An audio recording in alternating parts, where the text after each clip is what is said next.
Hello students, this is our CA final ranker, CA Namreel Shah, and he has a secure rank in the immediate preceding CA final attempt, November.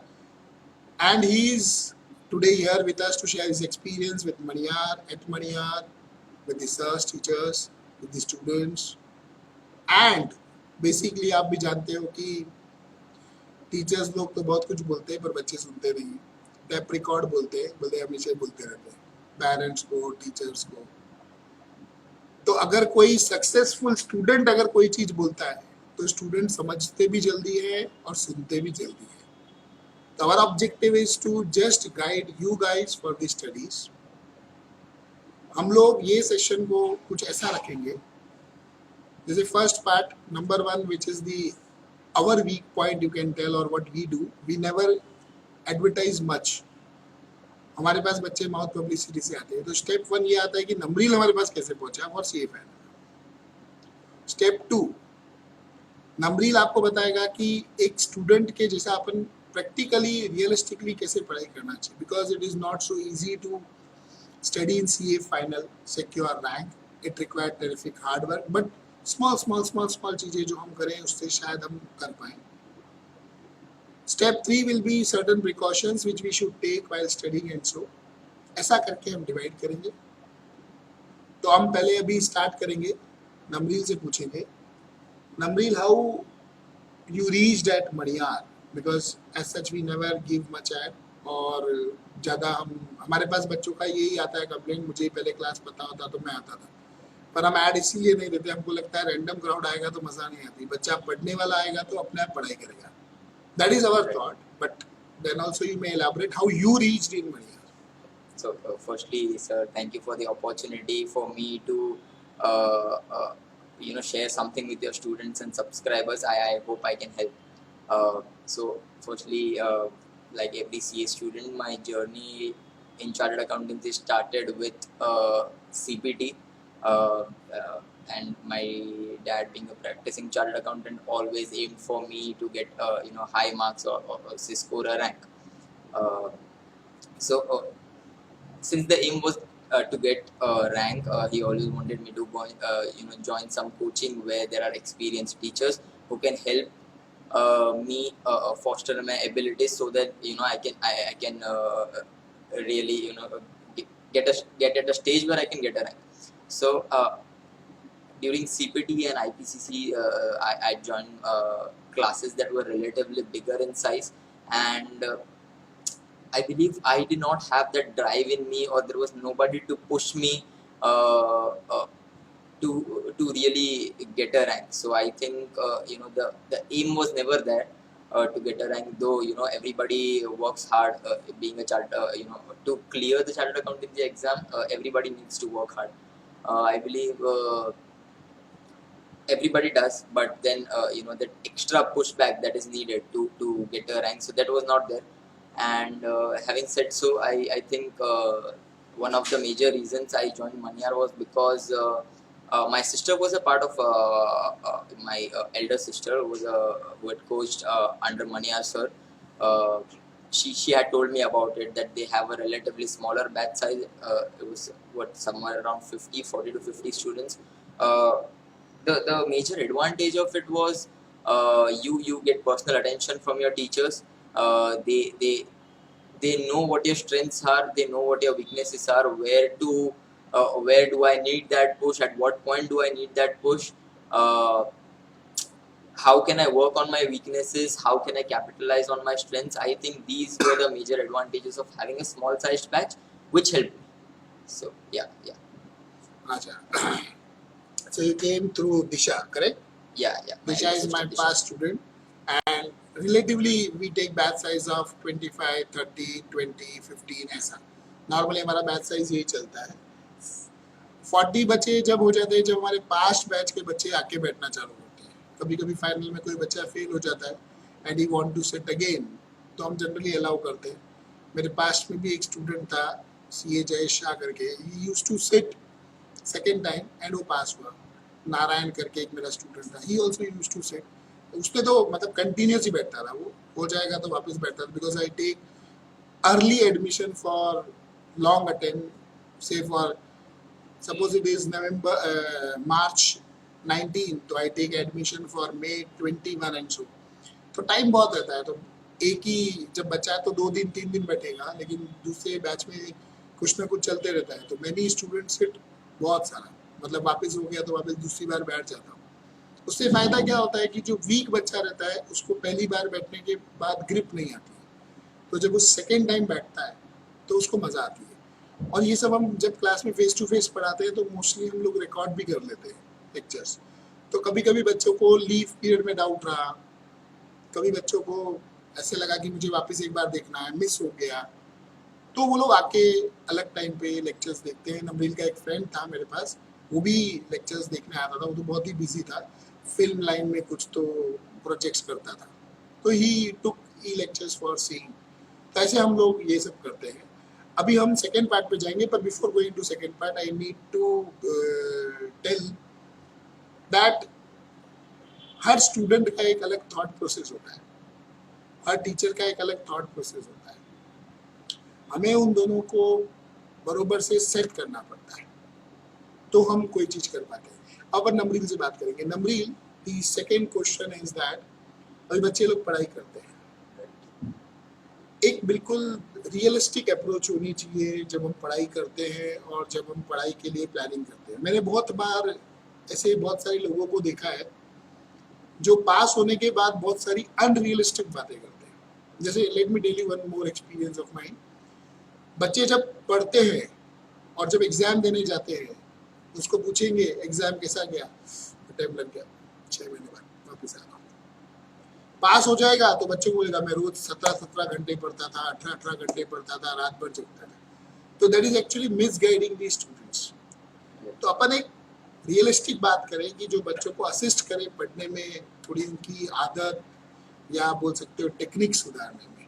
तो now it's up to you to talk to student how they should prepare for their whether it is CA final, CA inter और any professional courses.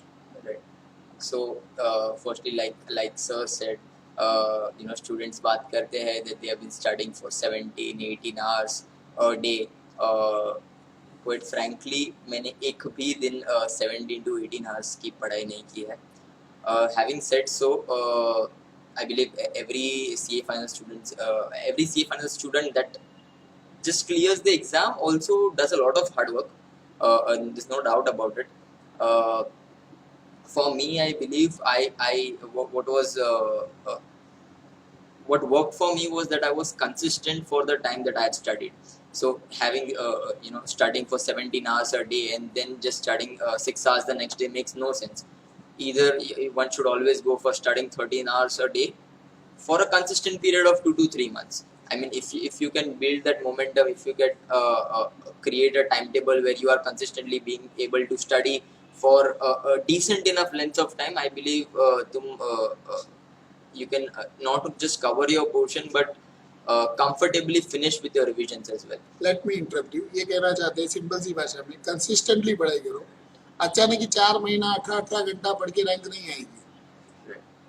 Continuously 13 घंटा 10 घंटा ऐसे, और मतलब you should be in touch with the study. Simple conclusion. Right. So, like sir said, you should be in touch with your studies. I believe after your IPCC, you get 3 years of time where you can, where you do not have the pressure to study because the exams are 3 years down the line, but you have all the time to study while you are attending your classes.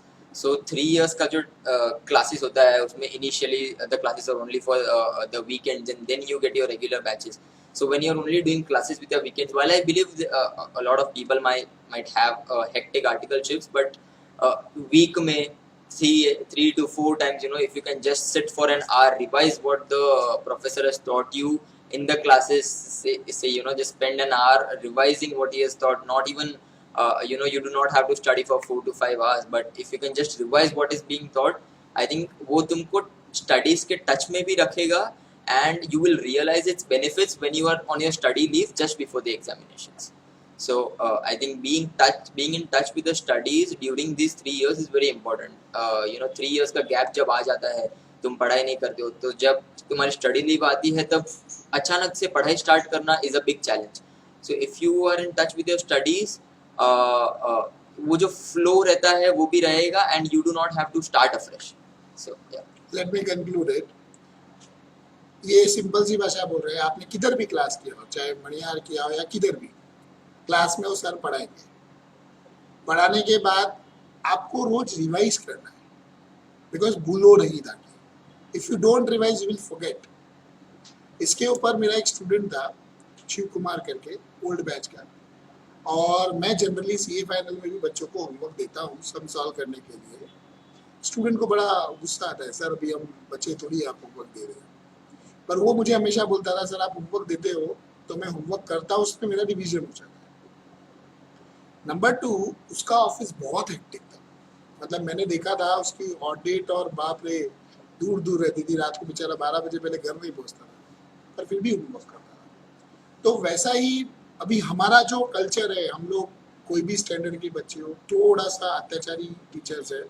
नमरील will also felt during classes की sir बहुत अत्याचार करते हैं, पर मेरा कोई किसी बच्चे से दुश्मनी नहीं है, ना इससे ना किसी और बच्चे से.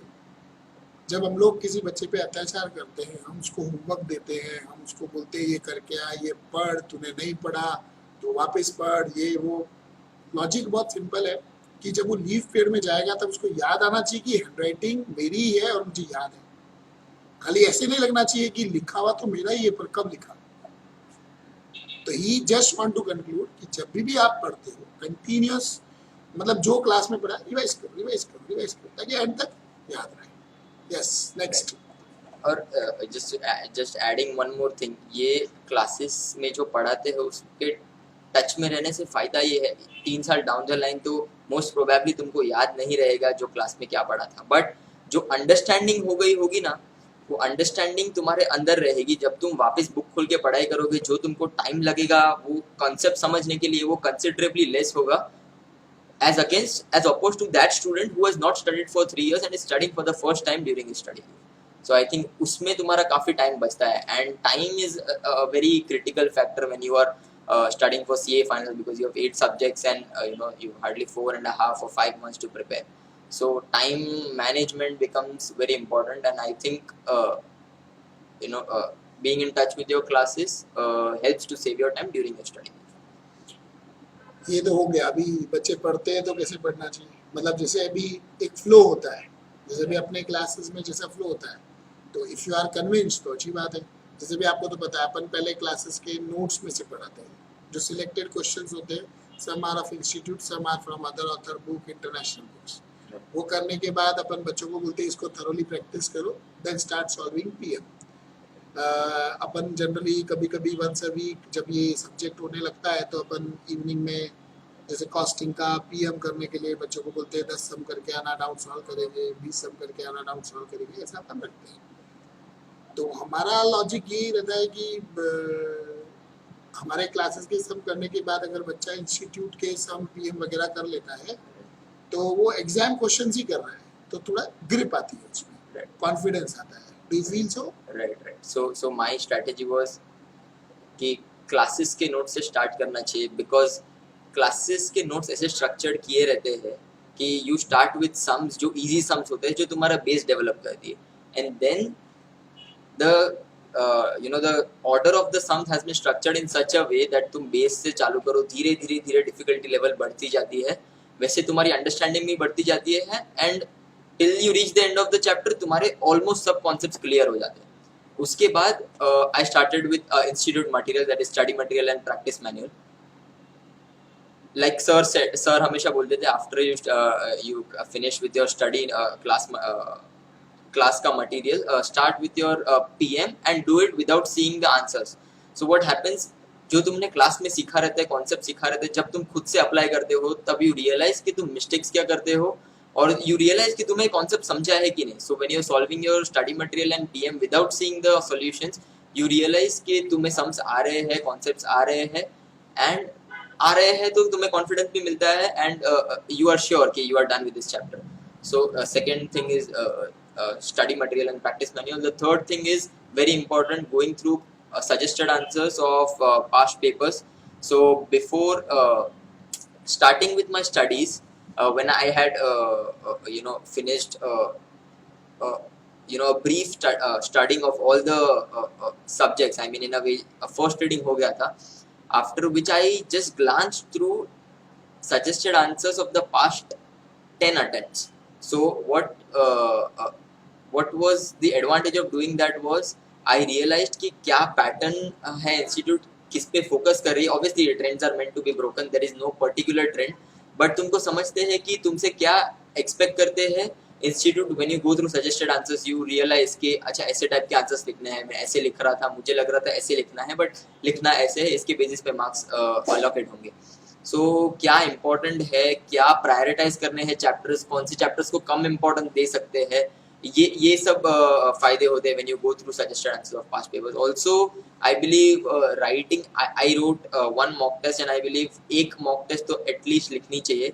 सो इससे क्या फ़ायदा होता है, तुम्हारी जो राइटिंग होती है, स्पीड है, एक तो तुम्हें ये मालूम पड़ता है कि तुम्हारी स्पीड है कि नहीं, तुम पेपर ख़त्म कर पा रहे हो या नहीं, क्या तुम्हारी प्रेजेंटेशन अप्रोप्रिएट है, क्या तुम्हें पढ़ाई के बाद वो तुम राइट डाउन कर पा रहे हो या नहीं.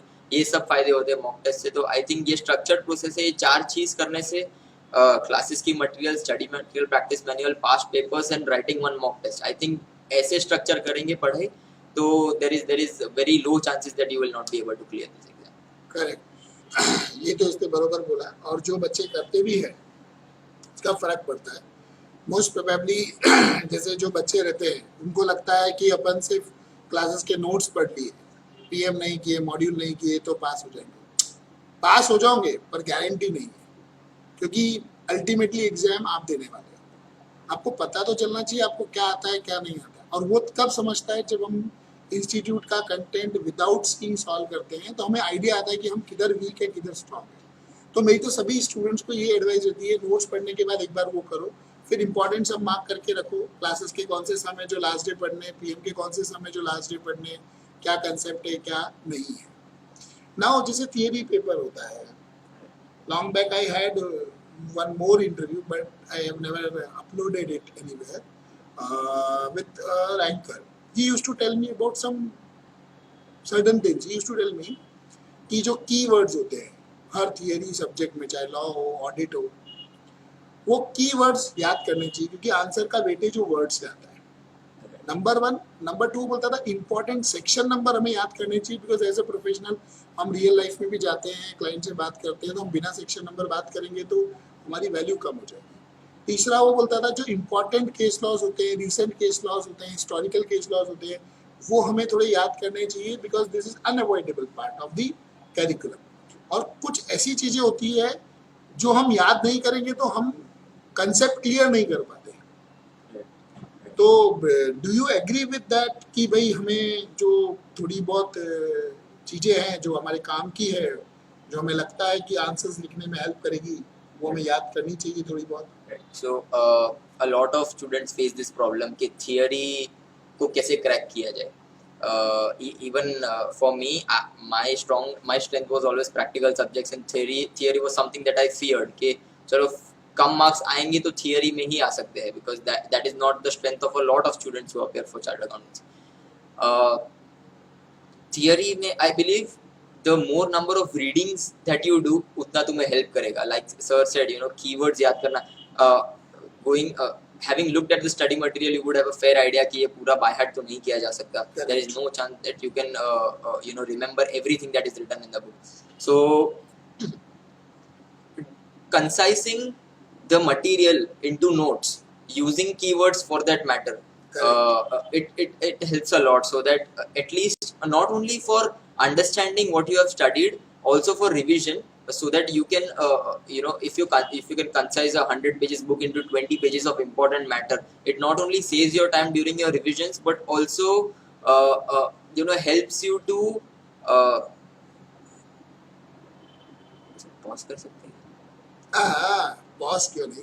देखिए कंसाइज मतलब you want to just tell कि भाई अपन नोट्स बना लेते हैं तो last day we can revise easily, we understand well, तो वो फर्क पड़ता है.